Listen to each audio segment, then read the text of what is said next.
3টা-4টা নাগাদ 4 জনের মরদেহ উদ্ধার করে পুলিশ একটি কক্ষ থেকে, যে কক্ষটিতে তারা নিজেরাই বসবাস করতেন। এই যে 4 জনের মধ্যে যিনি পুরুষ প্রধান মানে বাবা, তার নাম মাসুম, তিনি পেশায় একজন রিকশা চালক। আরও সাথে যে 3 জন, সেই 3 জন হচ্ছে মাসুমের স্ত্রী এবং তার 2 শিশু সন্তান, একজনের বয়স 1.5 বছরের মতো আর একজন প্রায় 4। কিন্তু প্রশ্ন হলো যে এই 4 জন কে একই ঘরের মধ্যে, যেটা তাদের নিজের ঘর, সে অবস্থায় মরদেহ উদ্ধার করা হয়। এর ভিতরে 3 জন মানে মা ও 2 শিশু সন্তানকে পাওয়া গেছে ফ্লোরে মৃত অবস্থায় পড়ে থাকতে, এবং যিনি বাবা মানে মাসুম, তাকে ঝুলন্ত অবস্থায় পুলিশ এসে মরদেহ নিচে নামায়। তার আগে যিনি আবিষ্কার করেন বা যিনি প্রথমে এসে মরদেহটি দেখতে পান, একজন যে ক্ষুদ্র ঋণ তোলেন, যেটা আমরা বলি কিস্তি আদায়কারী, সেই প্রফেশনের একজন, তিনি প্রথমে তাদেরকে এসে দরজায় বারবার নক করেন, কিন্তু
ঠিক করে তারা দুজনেই কেউ কিছু বলতে পারতেছে না।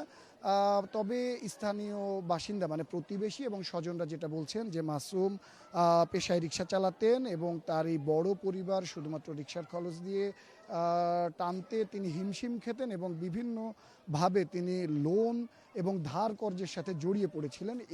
এটা তাদের জন্য একটা দৈন্যতা এবং হতাশার ব্যাপার হয়ে দাঁড়িয়েছিল, কেননা যেখান থেকে তিনি কিস্তি তুলেছিলেন তারা নিয়মিত চাপ দিতেন এই মাসুমকে সেই ধারের টাকা শোধ করার জন্য।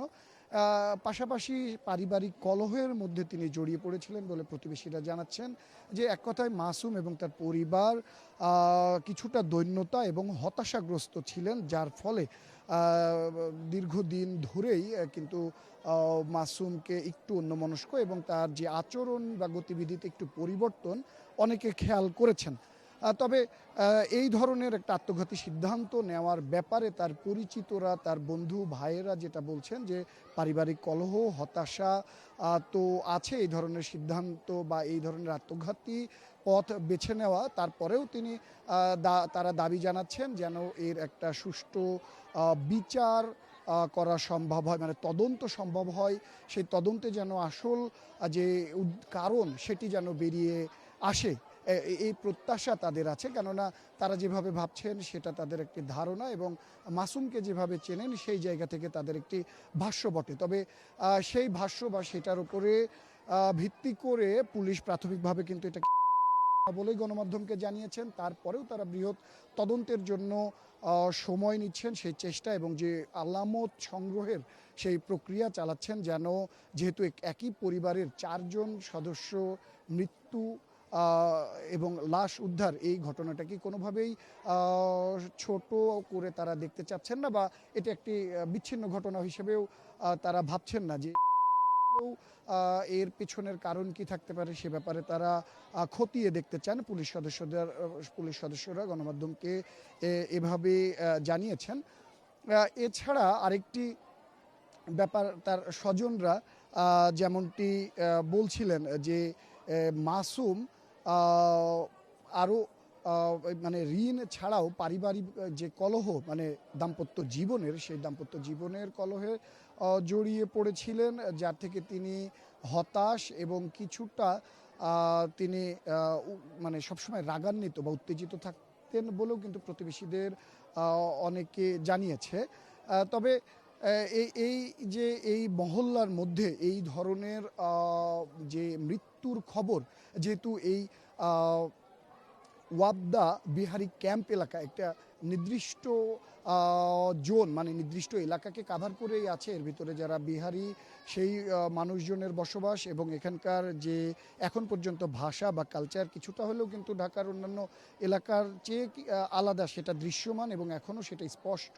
মাসুম কেন এ ধরনের একটি আত্মঘাতী সিদ্ধান্ত বেছে নিলেন, যার অন্যতম কারণ হিসেবে তারা এই যে অভাব অনটনকে দেখছেন, এবং দীর্ঘ সময় ধরে তাদেরকে এরকম একটি ঘটনা প্রবাহের মধ্য দিয়ে এবং সংকটের মধ্য দিয়ে পার করতে হচ্ছে, সেই অভিযোগও কিন্তু তারা বারবার তুলে ধরছেন। এখানে তাদের যে গ্যাস সংকট, পানি সংকট, তাদের এই গাদাগাদি করে যে একটা ছোট্ট জায়গার মধ্যে এতগুলো মানুষের বসবাস, কিংবা একটা ঘরের মধ্যে পুরো একটি পরিবারকে বসবাস করতে হয়, সেখানে রান্না, সেই যে দুর্বিষহ জীবন ব্যবস্থা বা প্রতিদিনের চিত্র, এই মৃত্যুকে কেন্দ্র করে সে ধরনের কথা কিন্তু উঠে আসছে।